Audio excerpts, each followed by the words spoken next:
पश्चिम में विवाह टूट रहा है क्योंकि विवाह को प्रेम के आधार पर खड़ा किया जा रहा है। प्रेम के आधार पर विवाह खड़ा होगा तो टूटेगा।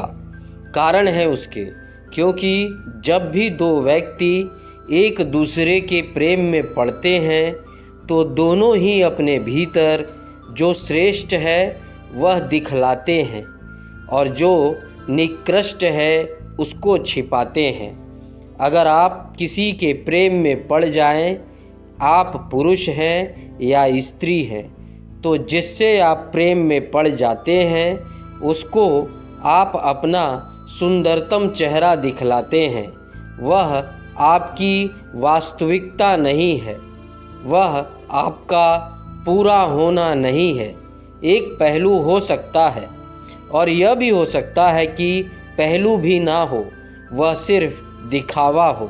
लेकिन कभी कभी बीच पर मिले, कभी बगीचे में मिले, कभी चांद तारों के नीचे मिले तो यह चेहरा दिखाया जा सकता है। लेकिन जब 24 घंटे साथ रहेंगे तो वह जो असली आदमी है वह प्रकट होना शुरू होगा। वह असली आदमी नरक है। तो वे जो बातें चांद तारों के नीचे हुई थी वे सब टूट जाती है। जब दो व्यक्ति करीब आते हैं उनकी असलियत जाहिर होती है। दोनों के नरक प्रकट हो जाते हैं और दोनों ने जो चेहरे दिखाए थे वे हट जाते हैं, क्योंकि उनको 24 घंटे ओढ़े रहना आसान नहीं है। मैं यह कह रहा हूँ कि दो प्रेमी भी आटा दिखलाते हैं और कांटों को छिपा लेते हैं। इसलिए सब विवाह जो प्रेम पर खड़े होते हैं टूट जाते हैं।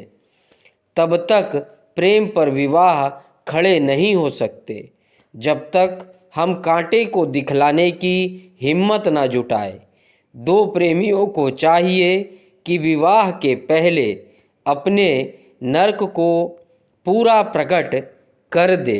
अगर दोनों एक दूसरे के नरक से राजी हो तो विवाह होना चाहिए, फिर तलाक नहीं होगा, क्योंकि तलाक का सारा कारण पहले ही समाप्त हो गया। लेकिन दोनों अपना स्वर्ग दिखलाते हैं, दोनों दिखलाते हैं अपने स्वप्न का जाल। जितने जितने करीब आते हैं स्वप्न खो जाते हैं। जैसे इंद्रधनुष के पास जाएंगे, इंद्रधनुष खो जाएगा।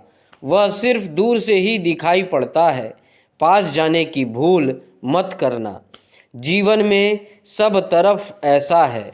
ना केवल ऐसा पति पत्नी के बीच है, मित्रों के बीच, गुरु शिष्यों के बीच, नेताओं अनुयायियों के बीच, सब तरफ जहाँ भी संबंध है वहाँ मछली को सिर्फ आटा दिखाया जाता है। थोड़ी ही देर में आटे की परत को तोड़कर कांटा निकल आता है, क्योंकि कांटा वास्तविक है और आटा ऊपर ऊपर है। वह केवल परत है मछली को फंसाने के लिए। प्रे हमें उसे कहते रहे हैं जिसमें पहले तो झलक मिले कि सुख मिलेगा और पीछे दुख मिले। प्रे को हमें अनुभव है। श्रेय ठीक इससे उल्टा है। और अगर यह हो सकता है कि पहले सुख की झलक और पीछे दुख हाथ आता हो, तो इससे उल्टा भी हो सकता है कि पहले दुख और पीछे सुख हाथ आता हो। हमने इस आधार पर एक अलग जीवन निर्मित करने की कोशिश की थी। इस देश में हम बच्चों के जीवन का प्रारंभ अत्यंत कठोर दुख और तप से शुरू करवाते थे। जंगल में भेज देना गुरुकुलों में बच्चों को कष्टपूर्ण था। ना वहाँ सुविधाएं थी सभ्यता की, ना साधन थे। वहाँ ठीक जंगल में सारी कठिनाइयाँ और कठोरताओं के बीच बच्चों को बड़ा होना पड़ता था। कठोर गुरु थे वहाँ, श्रम भी करना होता, लकड़ी काटनी होती, गाय चरानी होती, घास काटना पड़ता, छोटे बच्चे सारी मेहनत करते, तब कहीं छोटी मोटी शिक्षा उन्हें मिलती।